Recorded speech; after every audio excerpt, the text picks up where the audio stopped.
Hi guys! Welcome back to my YouTube channel. At syempre, ang paunang bungad ay ang aking kuting. Ayan. Sige, galingan mo ha. Ikaw mag-adjust.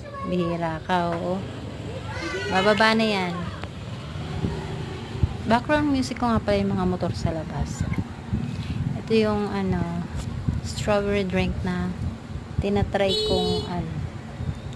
ko kung meron bang kung e-epekto ba sa akin. Medyo makalat yung kwarto ko kasi bago lang to natapos nung pinagawa ko. Yes, ako yung nag-fund pero hindi ako yung mismong gumawa. Kumbaga yung sahod ko mula sa abroad, dito ko parang binuhos para kahit pa paano may makita ako sa pag-uwi ko. And after almost 1 year, ayun, okay na yung bahay. At syempre, nag-start na ulit ako.